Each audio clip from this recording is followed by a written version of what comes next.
Welcome to the Boneyard with Steve Robertson. As always, I am your good friend and host, Steve Robertson. Today is a great day for Mississippi State baseball. Not a good day, not a decent day, not an average day. It is a great day for Mississippi State baseball. First thing I'm going to tell you, I am exceptionally proud of Coach Chris Lemonis for getting this thing done. Justin Parker, your new pitching coach at Mississippi State. We're going to talk about that extensively here in the first segment of the show. This is big. Big. This is the big boy blue blood move. We could have settled. We could have went out there and just gotten somebody else and it wouldn't have moved the needle. And I'll be honest with you, last Monday, I was afraid. I thought, well, what was going to happen? Even though Mike Silva is very much respected in college baseball circles, I didn't think that was going to make you guys excited. I didn't think that was going to elicit interest from players in the portal. I didn't think he was going to be able to acclimate to the SEC and get guys up to SEC standards in 1 year. I worried. It's like, oh, I get it. I talked to a lot of people that said, hey, he's a great pitching coach, but the learning curve, I think, was going to be an issue. And I'll be honest with you.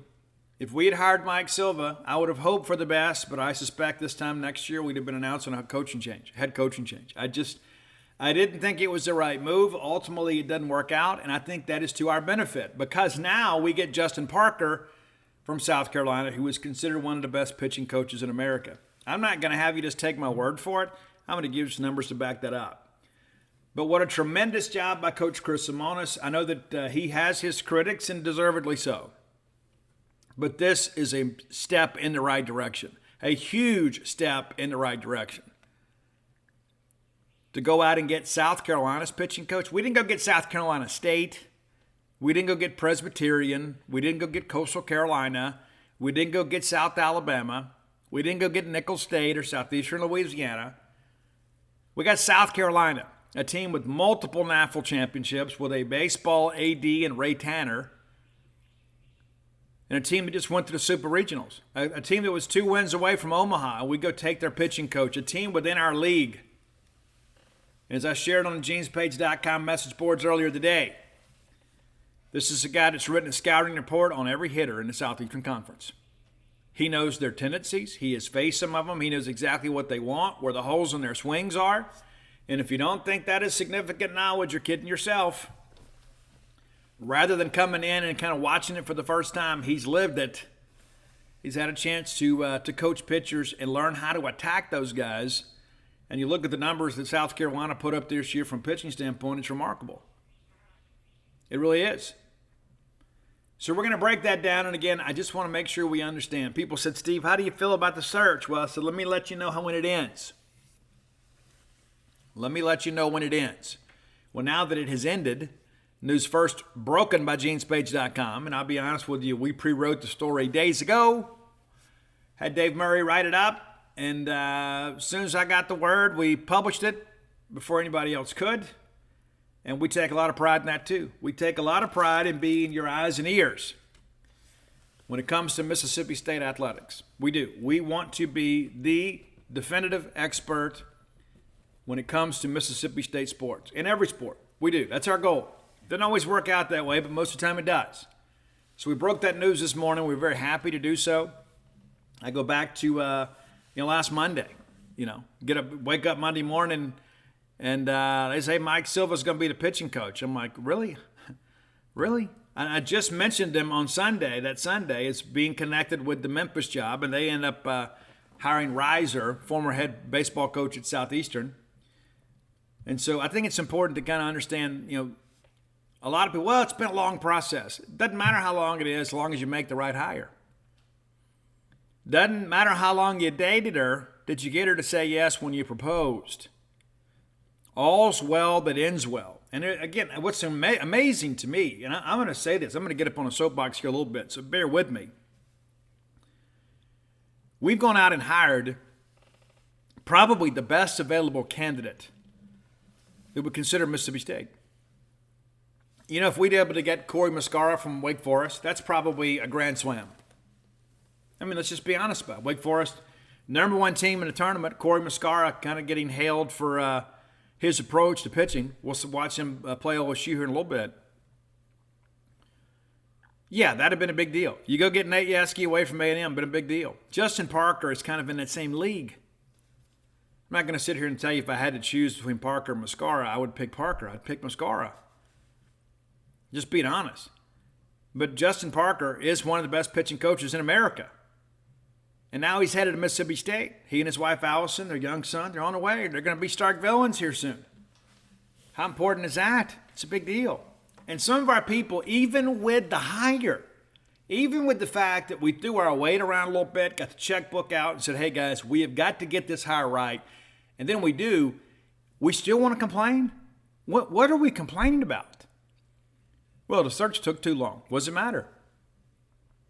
I challenged somebody just yesterday. They were like, well, we're falling way behind the rest of the SEC in portal commitments. Can you list them for me? Expert, can you list the number of transfer portal prospects that have committed to SEC programs this summer? Can you do it? Or is it just something in your mind? So now we have our guy. There's nothing to complain about. Chris Lemonis stepped into the box with 2 outs in a ninth in a tie ball game and hit a home run. He is to be commended for it. And by the time this show is over, I think even the doubters will be like, you know what? Steve's right. And I am. Even got the t-shirts to prove it. All right, let's thank our friends at Bulldog Burger Company. I love Bulldog Burger Company. I do. And at some point this week, I'm going to put my feet under a table in a booth at Bulldog Burger Company. And I'm going to have that Mississippi barbecue burger. And I'm going to get an order of onion rings. And I'm going to enjoy a Diet Coke. And I'm going to love life.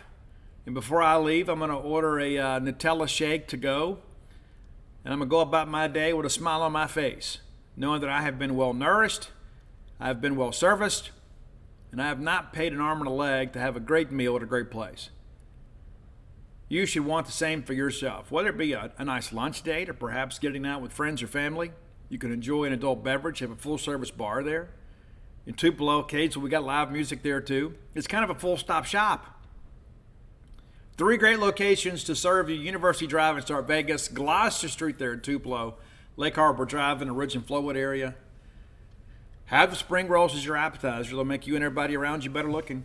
It's in writing now, so you got to trust it.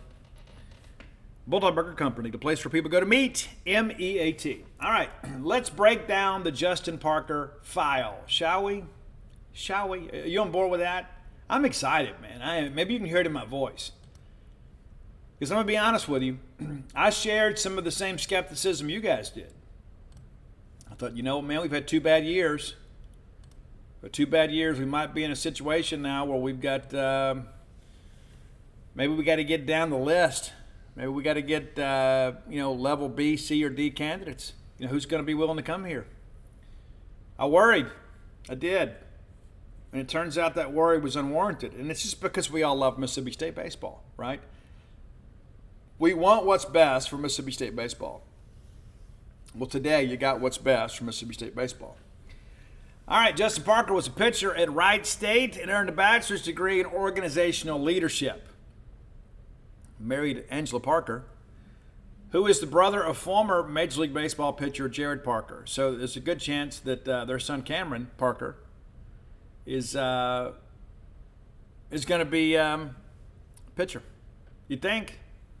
He was born last December, had his first Christmas there in Columbia. He'll spend his first 4th of July right here in Star Vegas.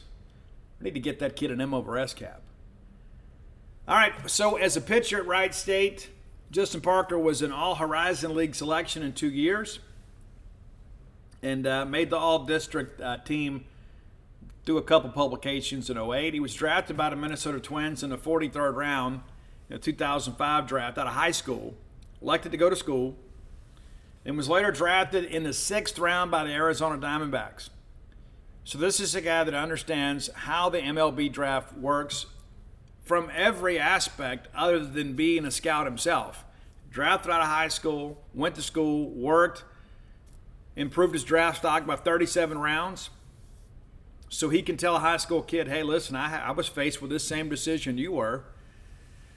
I had to turn down some major league money. It wasn't huge money, but I had to turn down that opportunity to go to college. And what do? I ended up being a sixth-round pick, and it wasn't like he was at Indiana. He was at Wright State. Think about what he could have been at a Power 5 school. But spent 3 years in the minors and decided, hey, I got to get out of this. And he did. Returned to Wright State and pitched and coached pitching there. Really began to see a turnaround there at Wright State. They ended up leading the Horizon League in 2015 in nearly every statistical category. ERA was 3.54. Strikeouts per 9 innings were 7.2. Hits allowed were less than a hit per inning. That's a big number for us here on the Boneyard because we understand how baseball works. At some point when you pound the zone, guys are going to get hits. You want to give up less than a hit an inning. When you don't walk people, that one hit can't really hurt you unless it's a solo home run. And even that doesn't sting very much. The Raiders went and won the Horizon League Championship in 2016. They went 46-17, and they were fifth in the country in walks per 9 innings at 2.45. Is that not music to your ears right there? A guy that coaches pitchers at different levels that doesn't walk people after what we've endured the last 2 years? Incredible. Absolutely incredible. Absolutely incredible. You look at the numbers.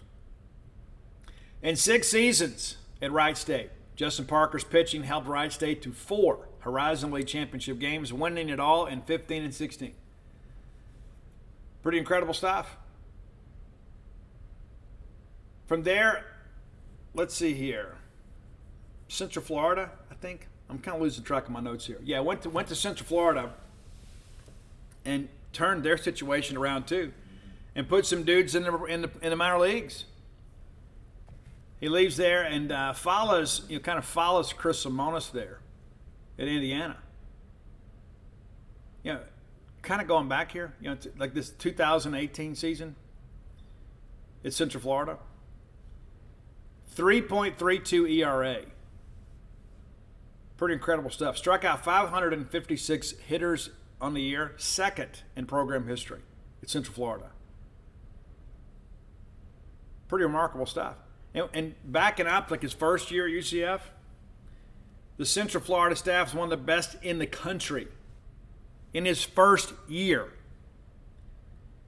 They finished 10th in the country in WHIP at 1.22, 24th in the country in strikeout to walk ratio, 28th in strikeouts per 9 innings with just under 9. Walks per 9 innings were 3.26. Wouldn't you have taken that this year? Pretty amazing stuff. Leaves there, goes to Indiana. And in 19, Indiana wins the Big Ten regular season title. Lamonis, I wish we left the cupboard somewhat full there. And Parker shows up and helps lead that team to the Big Ten regular season championship. Pretty nice. In 2020, in an abbreviated season, they beat LSU. They went 9-6 that year. And still, even an abbreviated year, ERA at 3.56. They struck out 134 hitters in 129 innings, so over a strikeout per inning. Does a great job there and leaves and joins the staff at South Carolina. And you can see this, right? You can see it moving up. The career trajectory continues to go up. Wright State, that's the alma mater. Horizon League. Well, next thing you know, he's at UCF. Then at Indiana in the Big Ten. Now we get to the big time in the SEC. It's South Carolina. And listen, I have a tremendous amount of respect for South Carolina baseball and Ray Tanner. And, of course, I don't have to deal with Ray Tanner every day like their fans do. You read their message boards and you would think, wait a minute, is this our board or their board, right? Because the conversations are the same. Nobody likes their AD. Everybody's too cheap. But Ray Tanner is a guy that knows baseball. I have a tremendous amount of respect for him. And the fact that Mark Kingston and Ray Tanner are on board with Justin Parker coming aboard says a lot. And he does a great job there at South Carolina. Tons of injuries. Tons of injuries in his first year there. And 3 years there. But first year, despite being an injury-riddled season, 501 strikeouts and 479 innings. That dog will hunt. I'm giving up less than a hit per inning. I'm getting more than a strikeout per inning. More times than not, I'm going to do pretty well. He took Will Sanders as a guy that a lot of people just thought was an average pitcher. Turned him into a really quality SEC starter. Went 7-3 that year with a 3.43 ERA. Turned Kate Austin into a freshman All-American. The 2023 year, and this is where we get in the reads here a little bit, and it's important to kind of understand exactly what we're dealing with here. Again, they went to the Super Regionals. 4.19 ERA. Pretty incredible. That was second in the Southeastern Conference and 12th in the country. Jack Mahoney, we're going to get to some of these pitchers a little bit later. He didn't even pitch in 2021. Put together a great year for them. James Hicks, great year for them. Great year for them. Chris Veach was a guy that was a dual position guy at Presbyterian. Comes to South Carolina, and Veach is like, hey, Justin, what can I do to be the dude? And Justin says, I got you. They turn him into a closer and ends up being one of the best closers in the Southeastern Conference and the country. That changeup is deadly. He's a 4-pitch mix. Absolutely incredible. So look at the big numbers here for pitching. South Carolina second only to Tennessee in ERA this year. ERA 3.62 for Tennessee, and South Carolina 4.19. So it's about half a run difference. But Tennessee, you know what they have with Dollander and Holverson and those guys. I mean, it's ridiculous. There's a reason Tennessee's in Omaha. But South Carolina's not in Omaha. It had nothing to do with pitching. One of the big numbers that jumps out to me, 58 home runs allowed. 58. Now, to put that in perspective, just to kind of make sure you understand where that ranks, that's the best in the Southeastern Conference. The best. Now, it's just by one. Auburn allowed just 59 home runs. But South Carolina allowed the fewest home runs in the Southeastern Conference this year. You say, well, 58, Steve, that seems like a lot. Well, it's not. Your Bulldogs gave up 90. Ole Miss gave up 98. Justin Parker's staff gave up nearly half of what we and Ole Miss did. There's only 2 teams that gave up less than 60 home runs this year, and that's Auburn and South Carolina. And you know the kind of job Butch Thompson does. We've seen it up close. We understand. That guy knows how to develop pitchers. Batting average against. It's a big statistic, right? Well, they didn't lead in this, but still 246, which was 22 points better than what we allowed at 268. Georgia, Scott Strickland, considered one of the best pitching coaches in the country himself, they gave up 271. Ole Miss 272. Auburn 271. And you know what you got there. Missouri 254. Texas A&M 269. Arkansas, with all their injuries, just kind of right there with them, right? 263. Florida, Sully, probably about to win a national championship. Batting average against the Gator pitchers this year was 235. And again, there's Justin right there at 246. LSU with Paul Skeens, that kind of skews the numbers right. They're 226. Kentucky 237. Vanderbilt 220. So my point is they finished in the top half of the league in that statistical category too. So not only are you not giving up a lot of runs, you're not giving up a lot of hits, you're not walking a lot of people. So here we are. That's pretty remarkable when you look at it. We talk about strikeouts. Strikeout numbers are always big. I'm a guy that believes in pitch efficiency. Of course, if you can strike people out, that's great.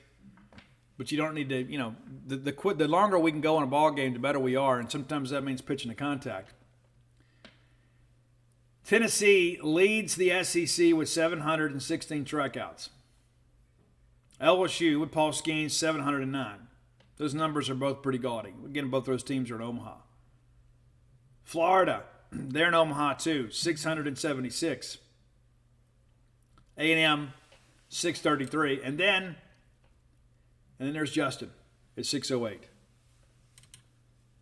So the point that I'm making here is that this is a group of guys that's done a great job And there's not really a star, unless it's Chris Veach, on the South Carolina staff. This is about a system. This is about a staff, and not like at LSU. I mean, you know what you got with Paul Skeens, right? One of the best pitchers in the history of college baseball.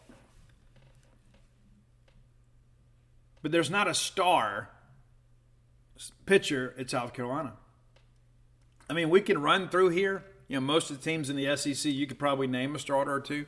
Most of you, unless you're just really in-depth fans of the SEC, you probably couldn't pull a starter out from South Carolina. Probably couldn't. I would say most would. And again, that speaks well to what Justin Parker was able to do. Let's take a quick look here about development. We talk about development a lot. So let's look at Jack Mahoney's trajectory. All right, this is a guy that came in as a freshman, and everybody's like, well, he's been pretty good. And he was. He got off to a 3-0 start. Was 3-0, 16 games pitched, most of those in relief, had 5 starts. And, it's pretty decent. Didn't pitch at all last year. This year goes out and posts a 7-4 record, 4.16 ERA, 17 starts. And again, this is a guy that didn't pitch last year. He didn't even pitch last year. And he ends up starting 17 games for South Carolina. Says a lot about Jack. Says a lot about Justin. Let's talk about Noah Hall. Noah Hall is a guy that was at Appalachian State, went to South Carolina, and had a rough first year. A really rough first year as a pitcher. Goes 3-5, 12 starts, gives up right at a hit per inning with a 4.34 ERA. So, I say rough. It was fairly mediocre. This year he bounces back, even though he only started 7 games and he got injured. But he's 5-1 with a 3.29 ERA. So he was making the jump. He was serviceable his first year with Justin, and then making the jump, and probably the trajectory of his career was changing, and he'll be drafted this year. But less than a hit per inning. Pretty impressive stuff. Again, 5-1, 3.29 ERA. Pretty good stuff. And we got him, just in case you're curious about that. Just in case you're curious about that, his loss came to us. That's a 13-3 game. Will Sanders. Been around this league a long time. Had a decent year, probably not the year they'd hoped. Probably looking for him to make a bigger jump. But again, a 4.4 record, 5.46 ERA. That's good for a Sunday starter, right? Started 11 games for him. Had a save. Less than a hit per inning. Again, serviceable. And guys, we would take in serviceable a lot of times this year. One of the biggest jumps that we've seen, though, at South Carolina this year is with James Hicks. James Hicks comes aboard in 21. Doesn't do much at all. Just 2 games. Started both of them. Got an 0-1 record. 5.14 ERA. Just 7 innings pitched. Allowed 10 hits. 4 runs. That was it. This year, much different deal. They turned him into a reliever and a part-time starter. He goes 8-1 on the year with a 3.48 ERA. Appeared in 25 games. Made 6 starts. Had 2 saves. 67 innings pitched, 59 hits. Well less than a hit per inning. That's a big jump right there. It is.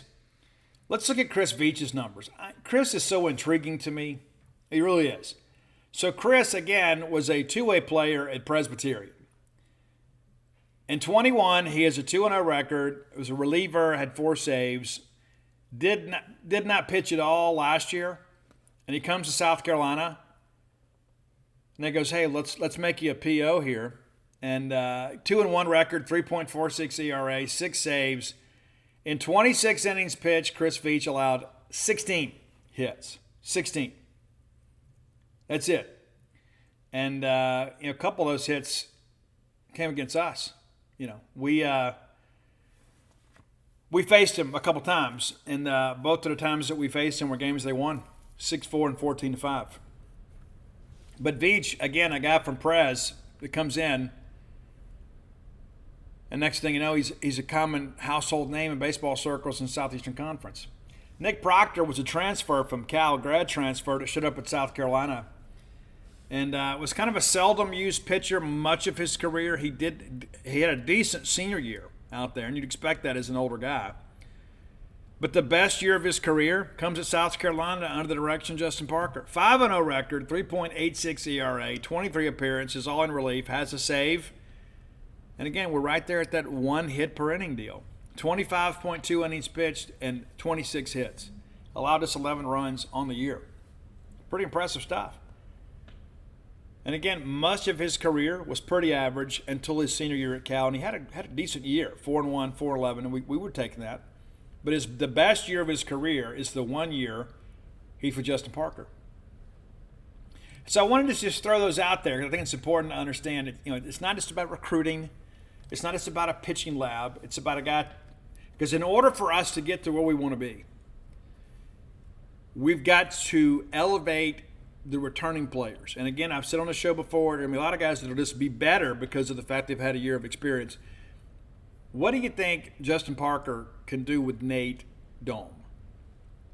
Nate transfers in from Ball State, has a decent year this year, got hemmed up a little bit. But what will Justin see with Nate and say, hey, Nate, let's tweak this a little bit, maybe that, and let him ride? That's the thing that I'm eager to see because so many of our pitchers are basically carbon copies of each other. Same arm slot, in many respects, same mechanics. I think Nate's a little bit different. But in order for us to get back into the mix, the guys that are returning have got to make a jump, period. And that's the best thing about Justin Parker. He's going to be able to give these guys some confidence because, hey, number one, he did it with basically a cast of guys that really weren't superstars. But also, two, guys got better under his direction. You can run all the way through the list. Chris Veach, Proctor, these guys, they all had a role on this team. They embraced that role, and they helped this team get to the Super Regionals. A team that many people, including myself, that thought, you know what, this may be the end of the line for Mark Kingston. I wasn't sold on South Carolina. Monty Lee comes in, does a great job on the hitting side, and then Justin Parker and these guys turned in a great year pitching-wise. So, again, this is a big day for Mississippi State. A huge day. And I think it's a huge day for the returning pitchers. And we got to go get in the portal, too. We do. But in order for us to get to where we want to go, we've got to take what we have and make it better. I know people are like, oh, Steve, they all need to leave. If you just said that about Dakota Hudson, too, until Wes Johnson got a hold of him and made him a first-round draft pick. Dakota Hudson was a seldom-used pitcher here at Mississippi State. We don't win a SEC championship in 16 without him. He goes from complete unknown to being your Friday night guy. So don't rule out. I'm not suggesting one of these guys jumps into the first round, but don't rule out a big turnaround for some guys that you've given up on. I think that's an important aspect of this. You're not going to be able to staff your pitching staff through the portal. You got to go out and get a couple guys. We've got to go get some guys, for sure. No doubt about it. But one or two pitchers not going to make that much of a difference for us. I mean, there's no Paul Skeens out there. If you had Paul Skeens, that just gives everybody a day off on Fridays, right? So maybe except for one reliever just to kind of finish up a ball game. My point being, though, is there is talent on this campus. And now we have hired a guy that can assist us in getting the most out of that talent. And a guy that's got credibility in the room. He can walk down, we're getting ready to play LSU, and say, hey, the guys are sitting there, hey, how do we attack Tommy White? Well, here's what we did in South Carolina. Here's what we've seen. Yeah, you bring in, Mike Silva or Rob Walton, bring those guys in. They hadn't faced that guy. They can't break down his tendencies. They can't find the hole in his swing, but Justin's the guy that's done it. He studied it. That gives State, in my estimation, a running start from a pitching standpoint next season. Is the fact that you have a guy that knows this league, knows opposing hitters, in a league that is going to get a lot younger next year. Because people forget about this. The COVID guys are gone after this year, with rare exception. Rare exception. Maybe one or two guys around. But, you look around this league, And there's a lot of guys out there that ordinarily would have been gone. But due to COVID and the fact that we've cut back on the draft a little bit, you've got older guys coming to school. But, you've had some guys that were grown men out here in the SEC. So the league is going to get a lot younger next year, which I think kind of enables us to take a jump forward here. It's important to understand. All right, time for today's top 10 list. As always, brought to you by closewithblair.com. That's CLOSE with Blair, BLAIR. Go check it out today if you are a person in need of perhaps refinancing a mortgage or getting a mortgage. Blair's the way to go. 22 years of experience in the industry, back to back to back. Top 1% close ratios in the country. He gets things done. And listen, your mortgage is not like your lunch order, right? Anybody can go pick up lunch, but you need to deal with a mortgage professional. Nobody stays in an industry for 20 plus years by luck. Simple as that. I mean, you can get anybody to go pick up your lunch. But when somebody is as important as your mortgage, you need to entrust your mortgage in the hands of a professional. That's Blair Chandler. Give him a call or text today at 601-500-2344. Again, that's 601-500-2344. That goes directly to Blair. That's not through a call center. That's not through a receptionist. That is directly to Blair Chandler at closewithblair.com. Be sure and let him know you heard about him on the Boneyard. All right, you guys may be aware that I'm writing book number 6. Yes, number 6. There have been 5. Flim Flam, Stark Villains, Alpha Dogs, Blooms of Oleander, and Dogpile. If you don't have them, get them. Book number 6 is my story of personal recovery. I was a guy that lived a pretty riotous life and had some consequences as a result. Had some fun, too. Wasn't all bad. But nevertheless, I'm writing that story. I've been clean and sober now 31 and a half years and a week and 2 days. It's a long time. It is. I am the exception rather than the rule. And there are a lot of people out there that would say, people are recovering at a greater rate. And the truth of the matter is the numbers don't support that data. And what we consider recovery is complete abstinence from chemical dependence. That's recovery. And there are a lot of people out there that are just dry. Just what we just stop using, never really addressing the problem. I was a guy that had a lot of problems. And as I have navigated through this book, it's kind of brought some things home. And, the things you don't think about. I mean, it's your bones that were dead and buried a long time ago. And so I'm digging that stuff back up. I'll start chapter 10 today or tomorrow. And chapter 8 was very difficult for me. That's the year of 1991 when things really ran off the rails. So you have to read the book to kind of understand that. But I'm writing this book not in any way to point the spotlight on myself. This is about establishing credibility with the still suffering addict and those people that still love them and show that there is hope. Hope is a wonderful thing, and I will implore you, never surrender anybody you love to the drugs or the alcohol. It's difficult. It is. It requires some tough love and some thick skin. But there is hope for the hopeless. I am living proof. And so as I've written this book, one of the things that I've done is I've gone back and listened to all these songs that I was listening to at that time, because, music is the best time machine in the world. And it's taken me back. And my earnest prayer throughout this process is that my mind would be opened up to some memories perhaps that I don't share routinely. And the music has helped me do that. And as soon as I finish one chapter, I'm ready for the next. Chapter 3 was difficult to write. Chapter 8 was difficult to write. I finished up chapter 8 Friday night and then sat down, I finished it up Saturday. And sat down Sunday morning and went to work on chapter 9. And we'll get started on chapter 10. Chapter 10 is right after I have been arrested and charged with everything but the Kennedy assassination. So as I have written through this, I've referenced some songs and somebody that's doing the reading for me. I got multiple people that are working on that aspect of it, kind of make sure that that's part of the editing process. You got to make sure it all makes sense. There's a lot of jargon involved in recovery. There's a lot of things that require explanations, some rewrites. And so I've referenced a lot of songs.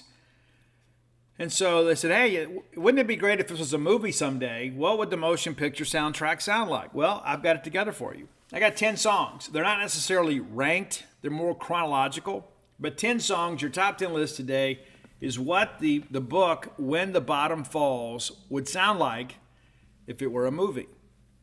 Fair enough? So 10 songs, all these obviously from the early 90s, from different genres, because your good friend and host is a riddle wrapped within an enigma. I can't be limited by genre, even though I'm an 80s hairband guy, by admission. So I'm going to give you a little bit of context for each of these songs. So I was a stage performer with a band called Savello out of Baton Rouge, Louisiana. And we were a big deal in the early 90s dance scene. Chances are, if you came out and saw us, you saw me dance. You means you paid to see me dance. You did. And you were kind of an unwitting conspirator in my demise, because I took some of those times and efforts and lived high on the hill. One of the bands that we at times shared a stage with, and I got to know the backup band, there was a guy out of Baton Rouge by the name of Kuiper. And so his touring band was a group called Pastel out of Lafayette, Louisiana. Jason Hayes was an absolute freak of nature on the keyboards. And Pastel actually had a song that would have been a big hit. There's a great song called No Sex Without Latex, obviously an ode to safe sex.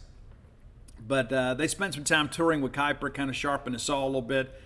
They were amazing. They were an amazing band. But most people saw them as Kuiper's band. And Kuiper obviously had some big hits before they broke through in the 90s. Kuiper had that great hit, Conceited, and then What Gets Your Body Hype, Ecstasy. But the big hit for Kuiper used a sample of Yes's Owner of a Lonely Heart, and it was Tic-Tac-Toe. It's a game I used to play. Number 10 on your list is Kuiper's Tic-Tac-Toe. Number 9, arguably my favorite dance song of all time. I could probably put a good list together of my favorite dance songs.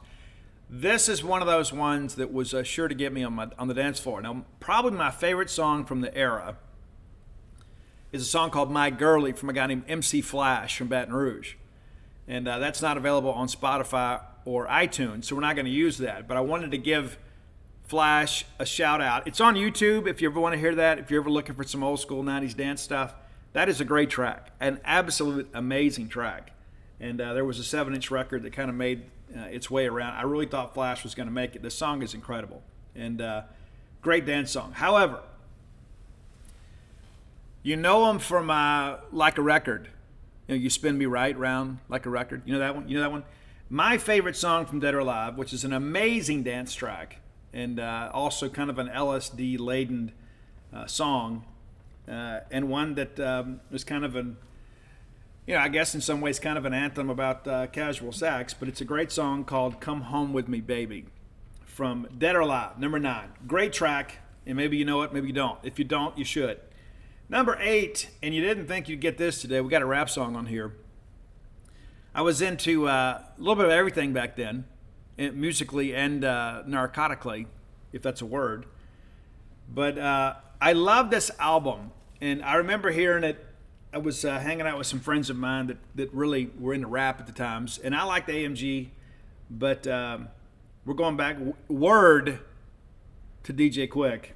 It's a great track called Tonight. It's a song about partying. It's a song about getting too drunk. I'm not going to drink tonight. Well, I'm going to do it anyway, And so in many ways, it kind of was kind of anthemic for me, kind of how I lived my life at the time. So number 8 is DJ Quick's Tonight. Number 7, I was involved in a relationship I shouldn't have been. I admit that. There's a lot of details about that. And the fact that I lived through it is a remarkable thing. It nearly took me under. I'm not going to lie. And you'll have to read the book to get the details. But she had another guy in her life, and she would go back and forth between he and I. And eventually, he did and said some things that really kind of got to me and really got me angry. And so I was working at a radio station at the time. I was a program director. And so I dubbed a copy of the song THC Groove from the Bullet Boys. And the chorus, it's not melodic in any way. And Mark Torian basically sings, kind of yells, I don't think you're funny anymore. And so I made a copy of that, and I left it on his front door. And then he's like trying to figure it out. What are they saying? What are they saying? Well, it was just basically a declaration of war. Like I kind of let things go for a while, and things really escalated from there. But I gave him a theme song for my resentments. Well, things didn't work out. And again, she was going back and forth. And there was a time I really, really, really was despondent. And I was listening to a band called Cold Sweat. Now, you don't know much about Cold Sweat unless you're really, really, really an 80s hair band enthusiast. But Cold Sweat was kind of a side project from a guy named Mark Ferrari, who was an underappreciated guitar player from the era. He was in the band Keel, and you may know Keel from The Right to Rock. They were great. But Ferrari did a side project with Cold Sweat, and initially, the singer in Cold Sweat was a guy named Ani Logan. He ultimately left and went to another band. The big story is when Ani was in this band, they were initially called Ferrari, after Mark Ferrari. And when George Lynch went to recruit Ani Logan away from Cold Sweat / Ferrari, the famous quote that Eddie Trunk told me, he said that George Lynch told Ani, he said, hey, you can be in a band called Ferrari, or you can drive a Ferrari. And then they got him. But it's a great power ballad if you like that sort of thing. You may not know this one, but it's one that kind of speaks to me. But it's an song called "Waiting in Vain" from Cold Sweat, number 6. Ways to get drunk and feel sorry for myself. Listen to that. Number 5, probably one of those songs. Like anytime I hear this, it elicits emotion from me. And the great legendary album from Skid Row came out in 91, debuted at number 1 on the Billboard charts. If memory serves me correct, it's the first heavy metal album to debut at number 1 and ship platinum. Because everybody loved the self-titled album, with Youth Gone Wild and 18 in Life and I Remember You, which every song on that album sounded like a single. And they came out of nowhere. They were on the New Jersey tour with Bon Jovi, and the next thing you know, they're taking them around the country. The guys exploded. So Slave to the Grind, that album, debuted at number 1 as platinum, which is remarkable. It says a lot about that album. And again, every song on that album, from start to finish, it's one of those ones you can just put on and let it play. And it's really the album Sebastian Bach wanted to make. When he joined Skid Row, they were kind of already a touring band, and he was better than the singer they had, and so they upgraded the singer. So a lot of the material from the first album was already written. And so Slave to the Grind, by and large, is an album written with Bach in mind. But there's a great track on there, and it was a song that meant an awful lot to me in the depths of my despair, and it's In a Darkened Room from Skid Row. That's your number 5 song today, In a Darkened Room. Because, you've had those experiences where somebody has hurt you so deeply, you just don't even want to see them. Like the whole part of it, and he sings about it, the fear of running into you. We've all experienced that because it all kind of, you relapse emotionally, right? It's like, okay, I'm doing okay. Back to square one. So In a Darkened Room from Skid Row, number 5. Number 4, when I was locked up in the RID program, and that's kind of where we are now. I've been arrested, so we're going to write that. We're going to talk about the RID program, some things that went on there. I just kind of realized, too, that I didn't have the relationship with my dad that I wanted to. And, of course, I'm not in any way being critical of my dad. I feel like he did the best that he could. And there's some things, obviously, as a child I didn't understand. I became a father myself, and I really began to realize I think he did the best he could. And as I got older, we became best friends. And we lost my dad several years ago. But there was a time I really wanted to have a better relationship with him. And I was at fault for a lot of that, but I wasn't all at fault for that. And so I sent him the lyrics to the Faster Pussycat classic House of Pain. And I know those guys in Faster Pussycat. I was hoping to go see them this week, but we're going to change our plans and go see them another time. Anytime they're in a reasonable driving distance, we try to go. Those guys are my buds. And Tammy and I have talked about how difficult that was for him to write that song. And I told him a story one day. I said, hey, I never told you this, man, but when I was locked up in jail, I sent this letter to my dad, and I included the lyrics of House of Pain in there. And it really kind of became maybe the impetus for us to have a better relationship. I don't think he knew that I felt that way, that I felt as negatively as I did about really my life in general. But anyway, it became kind of the first step in us kind of figuring some things out. And again, we became best friends. Number 3, this is a great song too, and it's a bit of a deeper track on the Lynch Mob album. We've talked about George Lynch a little bit, how he recruited Ani Logan away from Mark Ferrari's band. You may know Wicked Sensation. You may know River of Love. Those were the first two singles. And then they released All I Want, which is great. But there's a song that's very, very, very important to me. And it was really probably at my lowest point as a drug addict, even though I continued to do some research before I got clean and sober. I wasn't one of those addicts that saw the light. I had to feel the heat, right? You know what I'm saying? There's some people that feel that way. I was not a person that had to have it explained to me. I had to experience some consequences. And there's a song that was in many respects kind of like, kind of the theme song of my recovery. Again, this negative relationship had really taken me under. And so the song is called Bed of Roses from Lynch Mob. Not the Bon Jovi version, it's Bed of Roses. And I kind of realized you'll never change. And it's that moment where you kind of realize, you know what, this is never going to work out. That moment of clarity where it's like, you know what, I have invested so much of myself into this, and now I see there is no path forward. That was the moment. And so when Dana and I first got pregnant, we started talking about what we wanted to name our kids. And I said, hey, there was a moment that I decided when I really wanted to live. I had a failed suicide attempt, and this song is kind of part of that. You'll have to read the book for the details. But and so I told her the story, and she's like, oh, that's so beautiful. And I said, I'd love to be able to name a child after that moment. And the guy that wrote that song's name is Ani Logan. So my oldest son, his name is Ani Logan Robertson. And ironically, after Ani Logan left Lynch Mob, he formed a project with Rowan Robertson from Dio. So it was the Logan Robertson Project. At one time they were called Violet's Demise when Chad from Faster Pussycat was in the band, but it ultimately was released as Logan Robertson.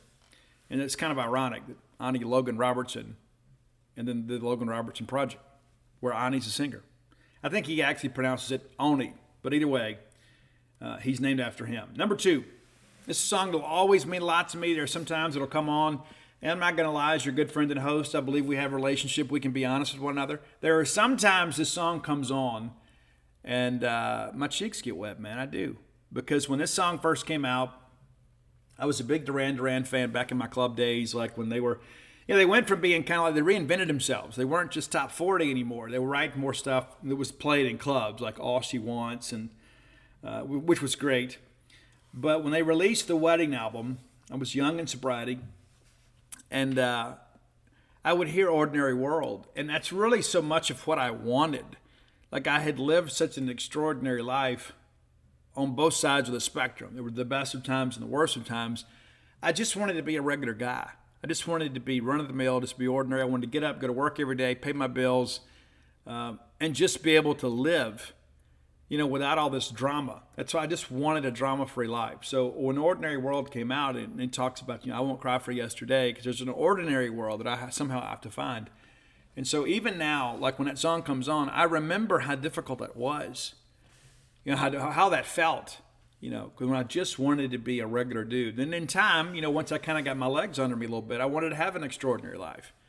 But I wanted it to all be very positive. I wanted to accomplish something in life. I didn't just want to be run-of-the-mill. But there was a time in early recovery where that was the goal, is to just be a regular dude. To not be on stage, to not, be at concerts and things like that, and throwing wild parties. I just wanted to be run-of-the-mill, blue-collar, regular Joe. And this song was very anthemic in that respect. And it also reminds me, too, of where I've come from. All these years later, I never thought I'd still be alive, to be honest with you. And I told Dana that yesterday. And I get emotional thinking about this stuff, especially reliving it, writing the book. And I told her, if I hadn't met you, I'd probably be dead or in the penitentiary. And that sounds like rhetoric, and it's not. It's not hyperbole at all. It's true. It's true. I was a much different person. I always had something to say, just had nobody to listen to me.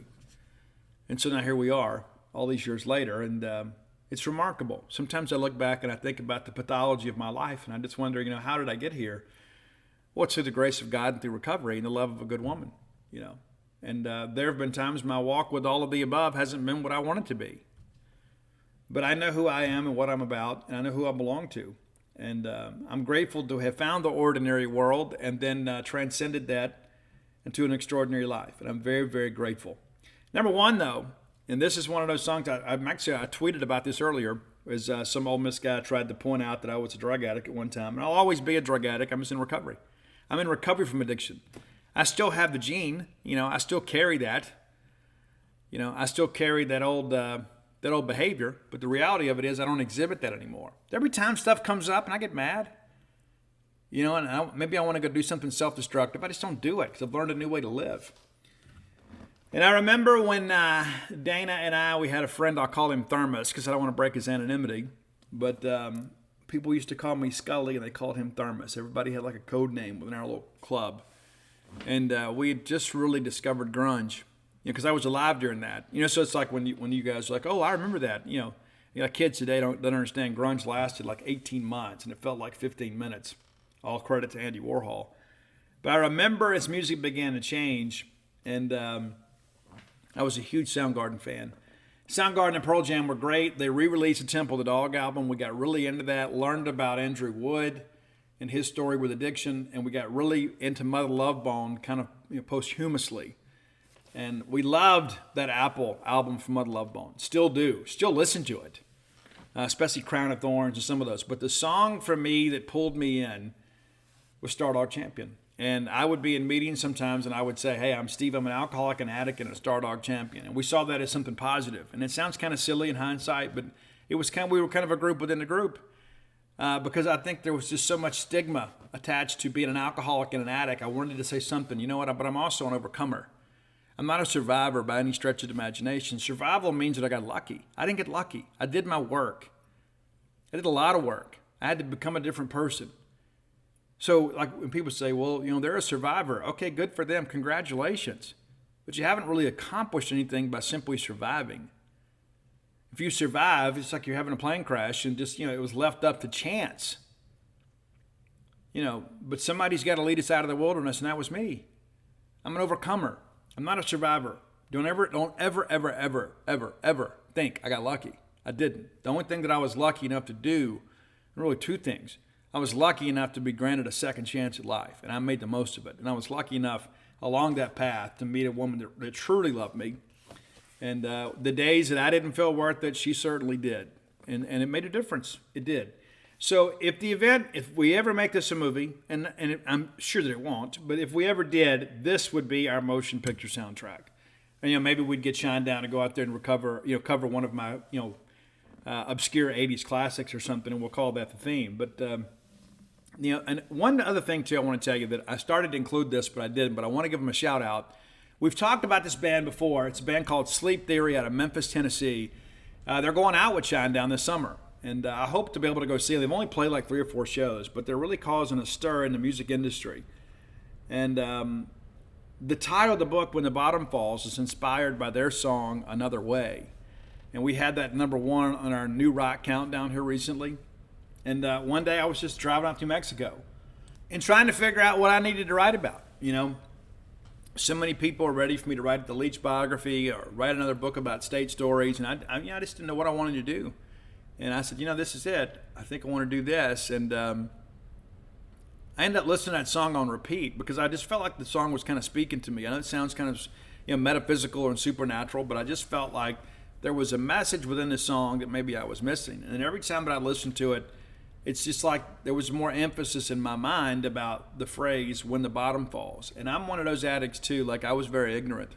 I was very stubborn, probably a better way to put it. Now I'm just kind of stubborn about the right things.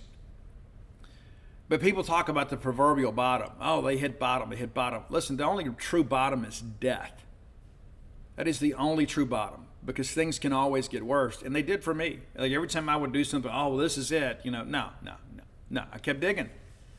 I'd hit bottom, I'd keep digging. And the next thing you know, the supports would exhaust and the bottom would fall again. And I kept getting deeper and deeper and deeper and deeper and deeper. So don't ever buy this whole thing, oh, they were at rock bottom. No, you can always go out and make it worse. There's always something else left to lose. And I'd gotten to a point the only thing left to save was my life. And so I don't say that in any way to, again, put me up on some type of pedestal. My hope is that through my own experience, there are other people that can say, you know what, I can learn from that. And I can promise you this, if you're experimenting with drugs and you think to yourself you can handle it, there is a good chance that you can't. And, we deal with this stuff all the time, but I'll just grant you this. When addiction truly gets its hooks in you, it is nearly impossible to get free. Nearly impossible. I've shared these statistics before, and they haven't been updated in a couple of years. I could do my own research, but I was writing something about addiction a while back, a couple of years ago. More, I guess 3 or 4 years ago now. And the Betty Ford Clinic had statistics out there that 1 in 25 people that need professional help for substance abuse issues get it. 1 in 25 people that need it. And of the group, we're talking of that 4%, 1 in 25 of that group ever has a period of sobriety that lasts a year or more. So we're talking 4% of 4%. That's how rare this thing is. And so that's one of the reasons that I feel the need to be so transparent about this, not in any way to say, hey, the numbers are wrong, but to show people, hey, there is another way. You can do it. You can do it. And it's important to understand that. So the book will be out this fall, way ahead of schedule, and had to kind of resist the temptation to write some more yesterday because I let my mind rest so I can attack it fresh, because I don't want to just be done. I want it to be great. So look forward to that. We'll have a pre-sale link up for you soon. And just because you pre-buy the book doesn't mean you're going to get it before it's in bookstores. Just want to let you know, but you order it and we'll have it shipped to you.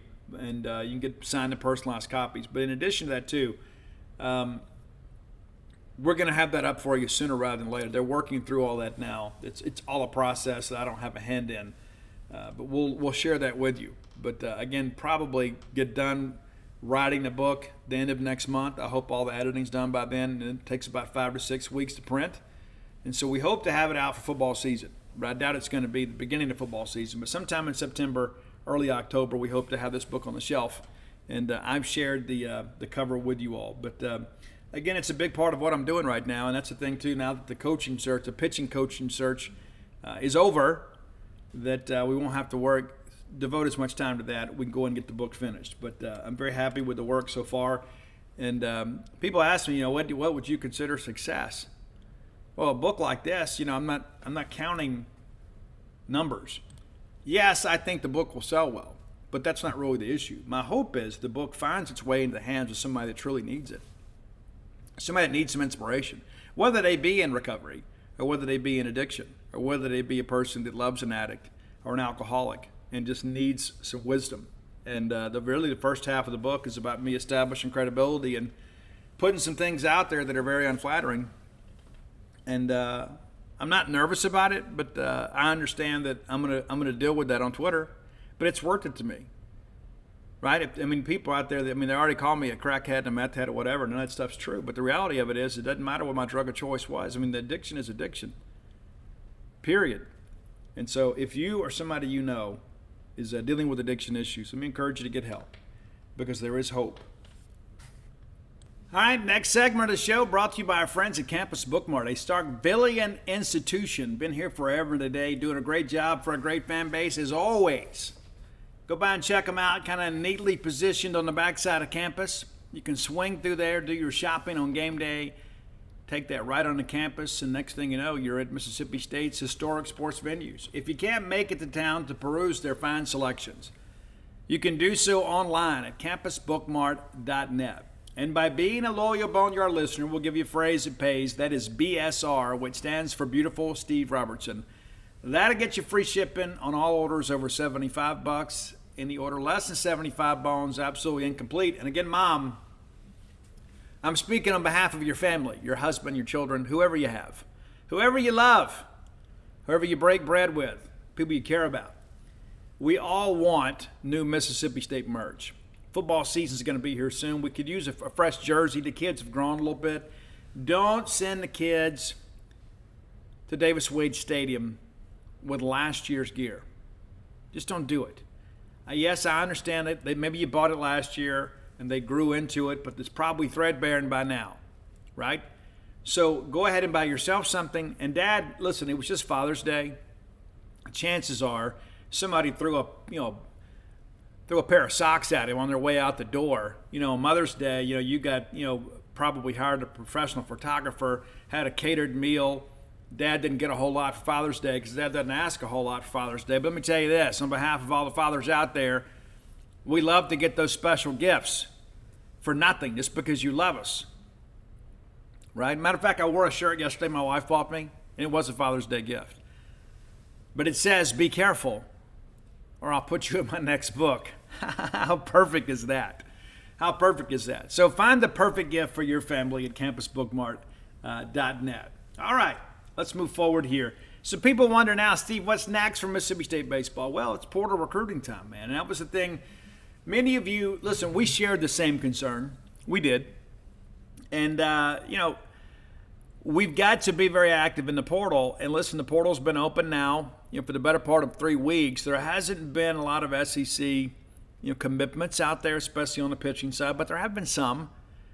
We've got to go get some players. Now, third base, in many respects, is probably as big a need as we have. Obviously, Slate Alford has moved on. And, listen, we wish Slate the best, as long as it's not against us, right?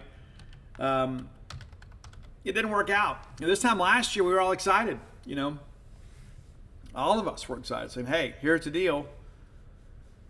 We got to be able to, put together a good lineup, and we expected, big power numbers from Slate. We did get some. Defensively, it was a mess. And so whether Slate elected to stay or not, and the chances of that were pretty slim, we were going to go get a third baseman out of the portal. Now, we're still chasing some guys. We are. One of the guys that is on the radar is Alabama freshman Colby Shelton. He is a native of Lithia, Florida, went to Bloomingdale High School, had a huge freshman season at Alabama this year. Absolutely huge. Didn't have a good weekend against us. He goes 0 for 7 against the Bulldogs. We did a good job attacking him. But this is a guy with 25 home runs and 51 RBI. He is going to be a hot commodity. I understand LSU is already after him, despite the fact that they have Tommy White coming back because he's not draft eligible.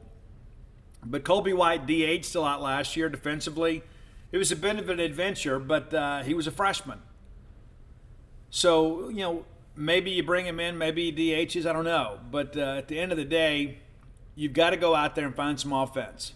You got to go out there and do some big things. And he's not the only one, obviously. There's some other guys out there that we're looking for and we're looking at.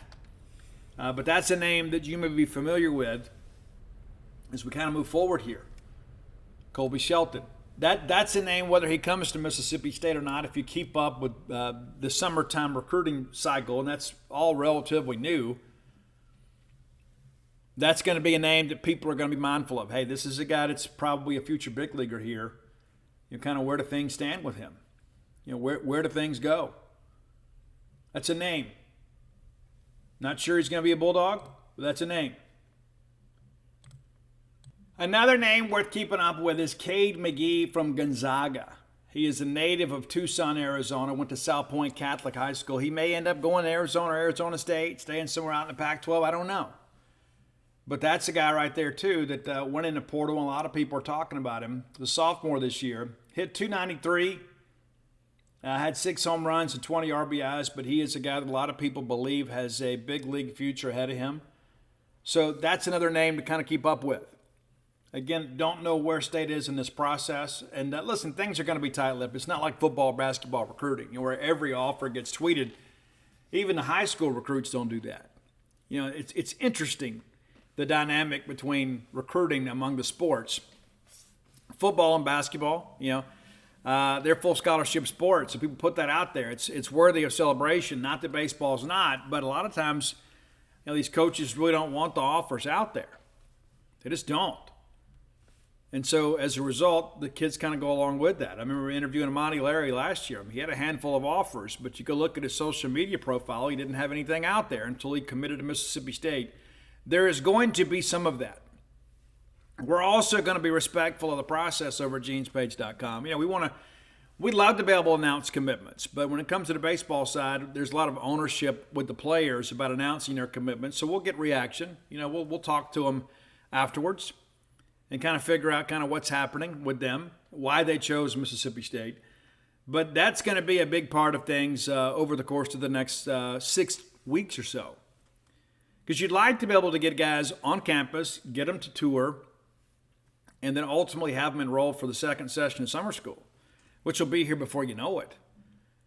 And then the guys that don't, you have till July 13th to hit the portal. I don't think there's going to be a big rush late. There's not a lot of in-season baseball left to be played. We're going to talk a little bit about the College World Series before we get out of here. But we do anticipate once the College World Series is over that you will see more guys go into the portal.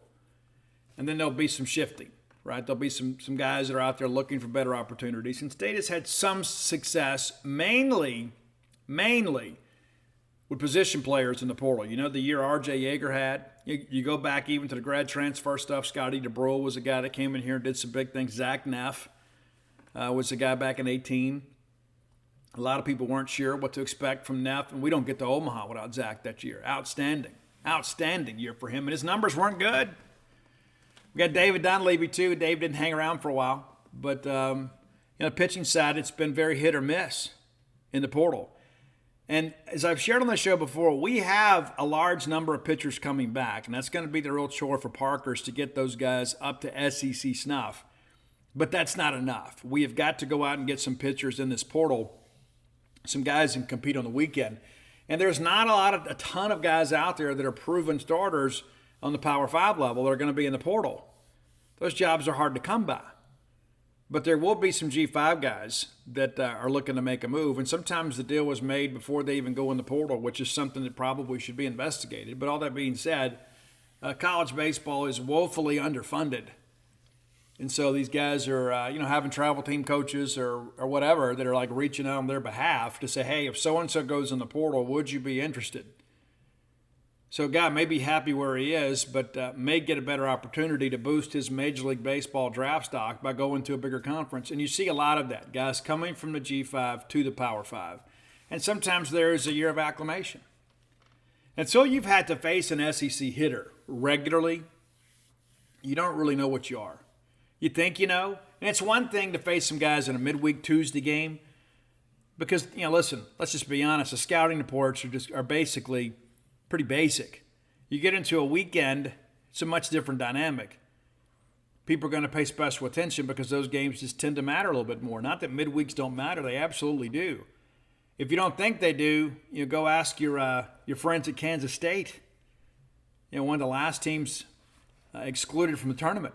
And a lot of it had to do with their midweek record. And so if you take that approach, if midweeks don't matter, you can't complain when you get left out of the NCAA tournament come May. But when you're pitching midweeks, nobody puts a lot of effort into that. I mean, they do in some respects, but it's not like pitching SEC weekends because you go out there and pitch on Friday, that two-seamer on the hands may work the first 3 weekends, but all of a sudden people pick up your tendencies, and by the middle of the year, the things that worked for you in week 1 don't work for you anymore. There always has to be some in-season adjustment to that. And that's not really the case on a G5 level. Not to say there's not some good coaches down there, but the reality of it is the best coaches in college baseball are in the Southeastern Conference. So they're going to chew you up. That's why you need a good pitching coach to kind of handle those in-season adjustments. It's like, hey, well, this is how we pitch them. Let's maybe not resort to constantly, throwing that change up away to a left-handed hitter because eventually people are going to jump on that. And if you can't keep people off the fastball, the complimentary pitches are just kind of for show anyway. That's important to understand. That's why getting a guy like Justin Parker is so significant. So, third base, priority 1, and we got to get a couple of weekend guys. You feel like, hey, Lofton is returning to good health, and I am a huge Bradley Lofton fan. And when you can whip it in there from 95 on the left-hand side and then go out there and throw an 85-mile-an-hour or 85 to 89 slider and then drop down the low eddies with the change, that's tough to beat.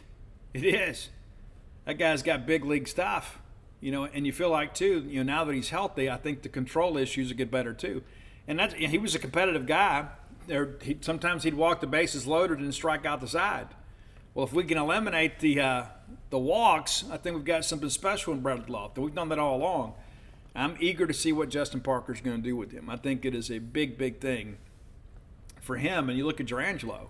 And there's some people out there, they'll try to work the back channels and try to get Durangelo to go into the portal. Last report I got is that he's fine.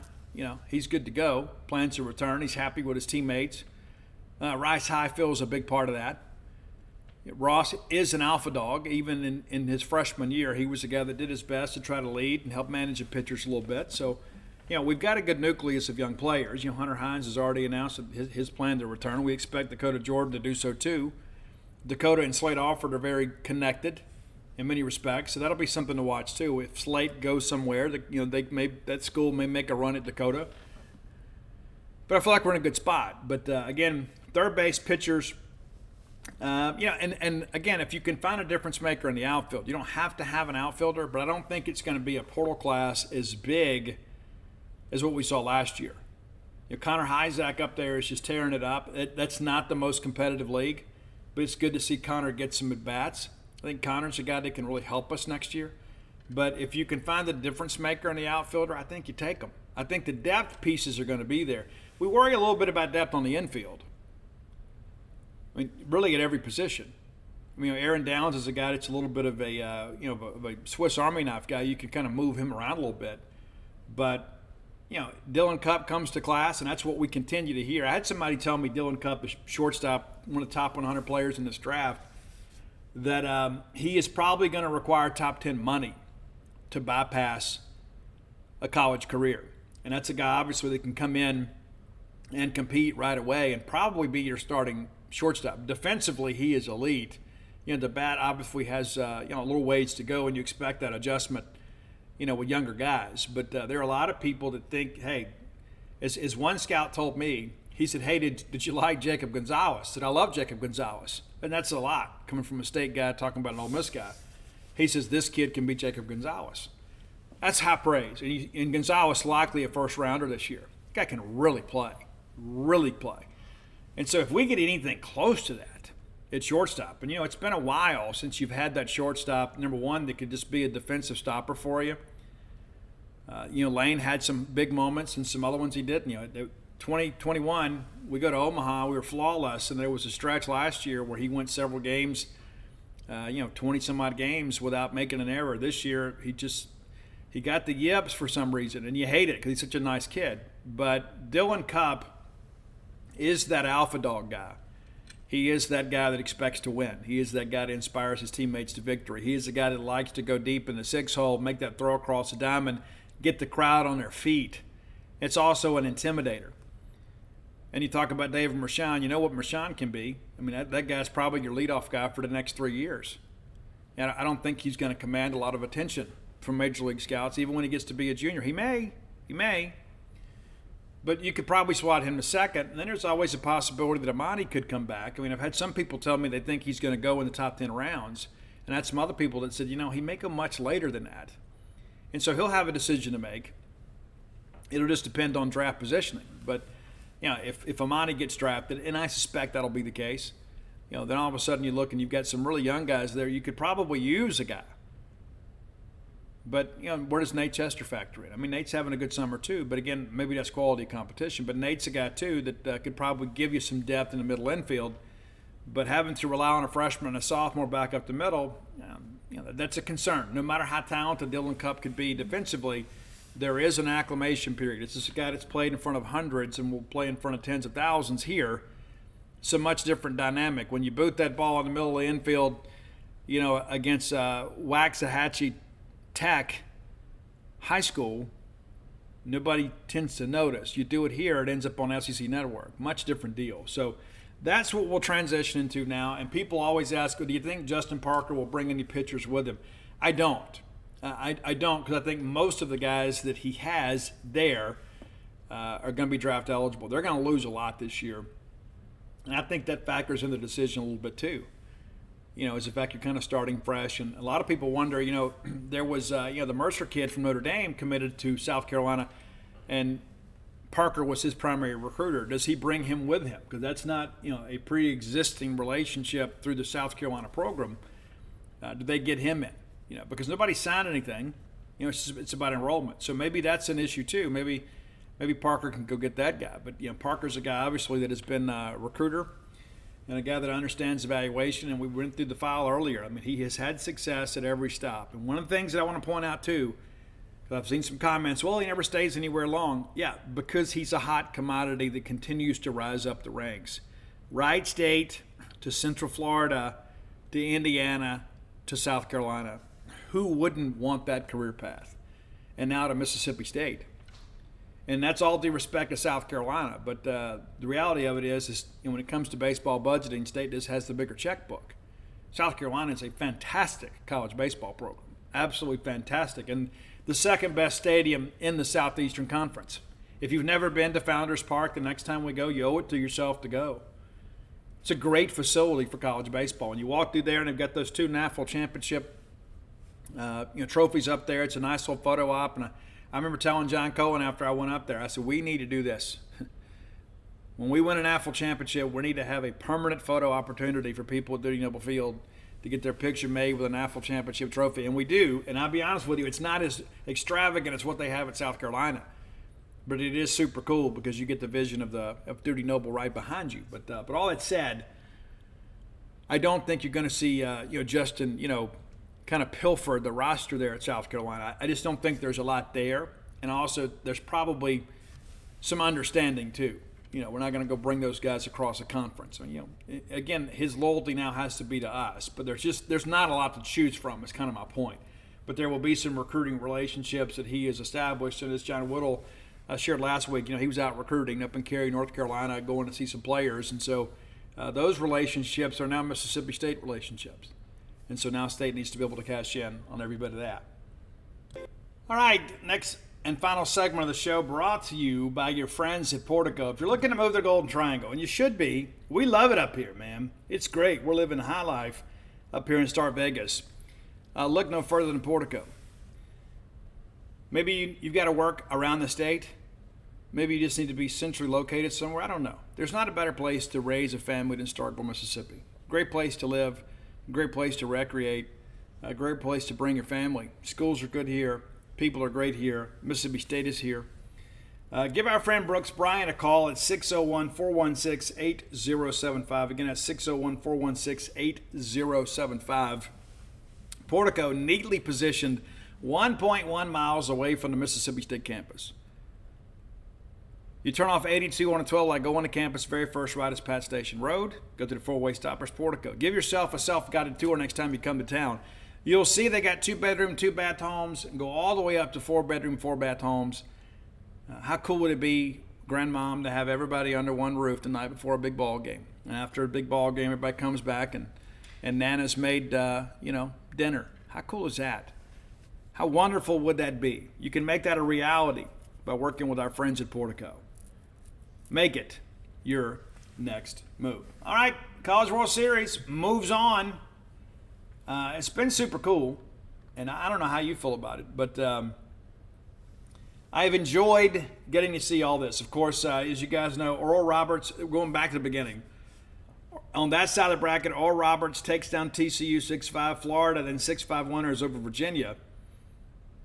The next day in that bracket, TCU takes out Virginia, so Virginia, the first team eliminated from the College World Series. And I think that speaks really a lot about the ACC. It's kind of been Wake Forest and everybody else in many respects. Great game last night between Florida and Oral Roberts. Did you watch it? Man, it just felt like Florida was just cruising for a while. It's a 5-1 ball game, and the next thing you know, a run here, and then you get to the ninth and a 5-3 ball game, and Oral Roberts just won't go away. They end up having runners on first and third with 2 outs. The tying run's at third. Winning run is at first. Is Oral Roberts going to walk it off? No. It's a deep fly ball to center. They get under, and Florida was really jacked. And, again, Oral Roberts has really acquitted themselves well. Yes, it's a veteran team, but, man, these guys absolutely do not quit. I love it, man. All right, today is day 2 for the left side of the bracket. Wake Forest, 3-2 winners over Stanford. That was a great ball game, too. And Wake Forest just seemed to have every answer on the mound. LSU and Paul Skeens, 6-3 winners over Tennessee. It kind of went as we thought it might. Even though I picked Tennessee to win it, I kept thinking, if you're Tennessee, if you can get anything against Skeens, you just got to stay in the game till you get him out of the ball game. And then you look up, it's 5-0. Well, then what happens, they get a run on Skeens, they pull him, and the very first pitch from Guidry is a 2-run jack to left center. It's 5-3. The problem was, or 6-3, 5-3, yeah. Then they scored again to get the run back there. Braden Gilbert with a home run. But it went pretty much to script. The problem is that Tennessee just could do nothing with Skeens until it was basically too late. Once LSU got some separation in the game, it was tough to get caught up. So again, you wanted to wait him out and hope that you could be in the ball game 2-3-0. But you look up and it's a 5-0 game.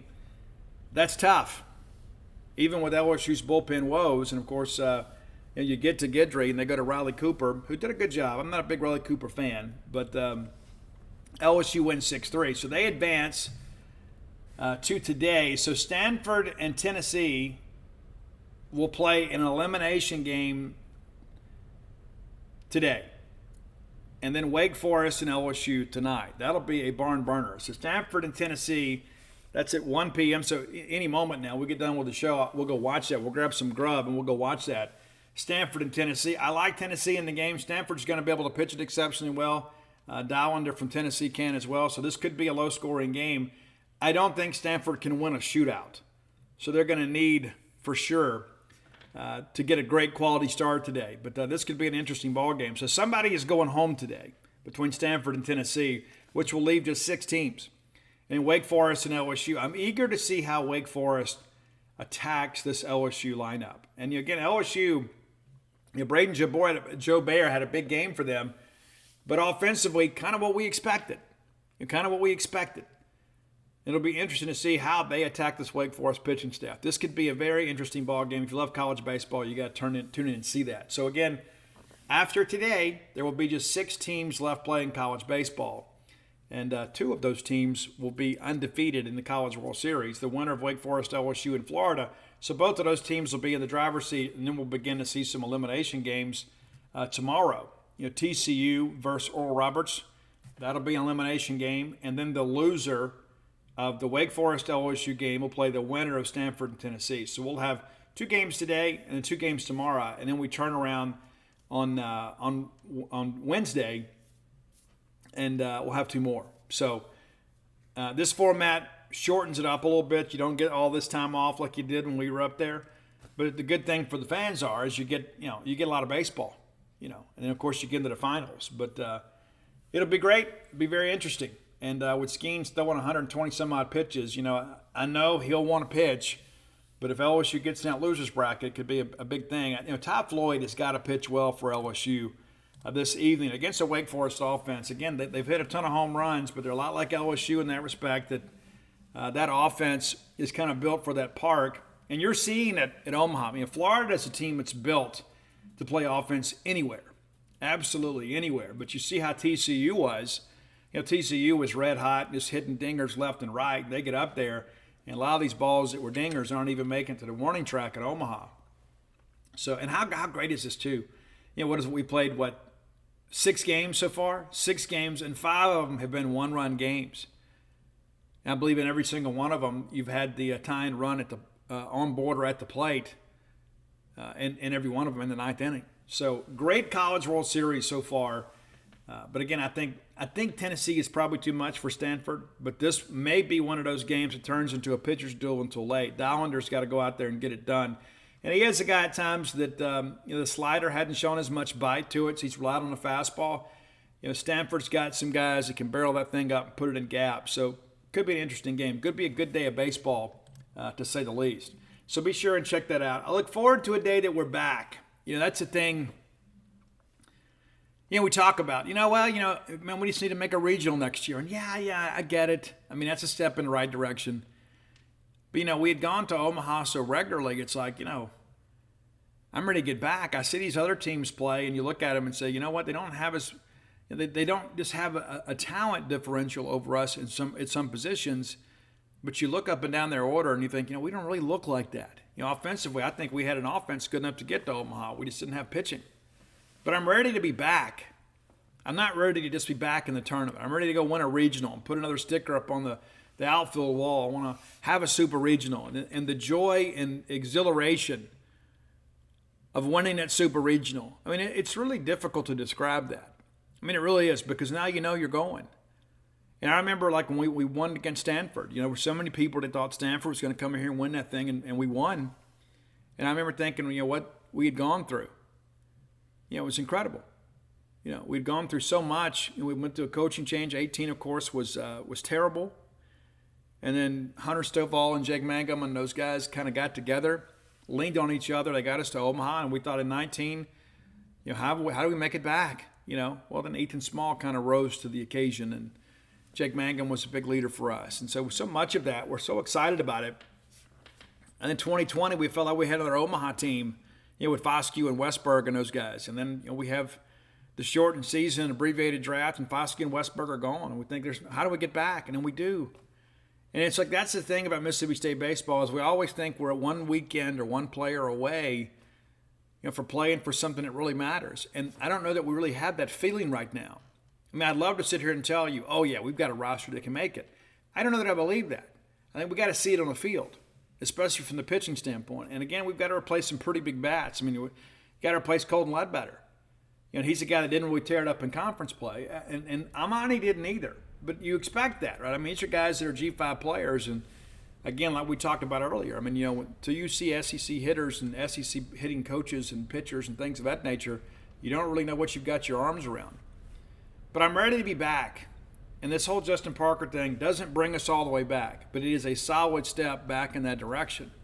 I think it's important to celebrate that, but let's also not just sit back and say, hey, okay, now we're done, let's go play ball. No.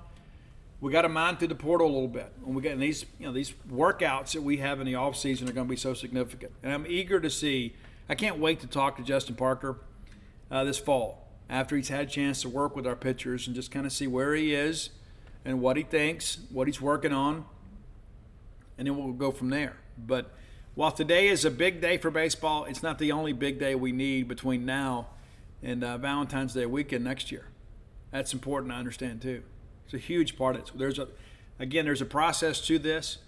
We've taken a big step, and now we got to go identify some players in this portal, get them to campus, get them in the fall workouts. You guys will be out there at the fall scrimmages, and then kind of ramp on into this thing. It's like we're getting ready to crown an AFL champion here in a few days, and we're already thinking about next year. We're talking about next year, talking about being a better team next year. And again, I commend Coach Chris Simonis for going and getting the guy. It would have been easy to say, you know what, we got to get a guy. And it's not about when you make the hire, it's about who you hire. And that's people are like, well, I didn't drag out so long. Well, guys, they just got done playing last weekend, 2 weekends ago, right? I mean, it's like Justin Parker, those guys played Florida. Omaha just started. So Parker was trying to get to Omaha against Florida and couldn't get there. And then all of a sudden, that happens. And then on Tuesday, we start having some big conversations with him. But I am cautiously optimistic. And I am very, very pleased with the hire and very proud of Chris Simonis. Very proud of Chris Simonis. And there were a lot of people that didn't think this could be done. But we went and got not just a Power 5 pitching coach. We went and got a Power 5 SEC pitching coach that has done it at a high level. That's important to understand. It wasn't like we just went and got like an understudy or an apprentice. Like we could have gotten, probably gone after Kopp at Florida. I mean, but Kevin O'Sullivan's a pitching coach. You could go get Winkler at TCU, but Kirk Saarloos is a pitching coach. You had Dickinson in Virginia. O'Connor's a pitching coach. I mean, yeah, you could have went and gotten those guys, but to me, that would have been a step down from what we got. Justin Parker was the pitching coach at South Carolina. He had autonomy, and he'll have autonomy here. So, again, tip of the cap to the skipper, Chris Simonis, for going out there and really, in many respects, I think kind of surpassing expectations. There were a lot of people that were on the Rob Walton thing. I think Rob would have done a good job here. But Rob doesn't know the SEC. Rob hadn't had to play SEC teams. I think that's a big benefit to this whole Justin Parker thing, because he's done it for the last 2 years. He knows the talent that's in this league and knows how to attack them. And I think that's something that's going to be big. Now it's about getting the players on board to go facilitate that game plan. That's a huge part of it. All right, if you hadn't done so, go to dogpilethebook.com. Now's a good time to celebrate baseball. And you can get a signed copy of Dogpile, Alpha Dogs, and Flim Flam.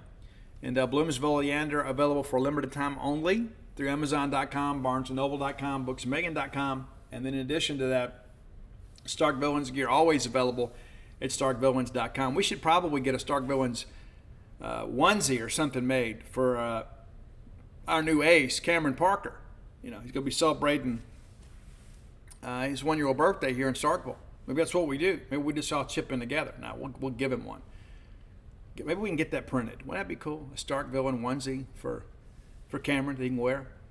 Got to start thinking in those terms, man. I'm happy to have this family as a part of our family, and happy that you're along for the ride with us. If you're not a member at genespage.com, go check it out, because Gene's Page, the subscribers have been hearing about Justin Parker for a week now. As soon as things didn't work out with Mike Silva, we shifted. As a matter of fact, the only name we really talked about all week was Justin Parker. And we were the first to put out there that Justin Parker was going to be on campus, confirmed that he was here, and then had some details about the meeting.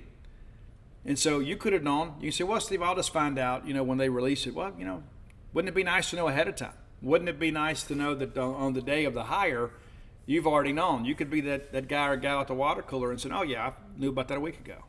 Yeah. So come by, be a part of that at genespage.com, the Mississippi State affiliate for 247 Sports. Until next time, let's all live our lives in a way we make more friends than enemies, and people can see a difference in the way we live.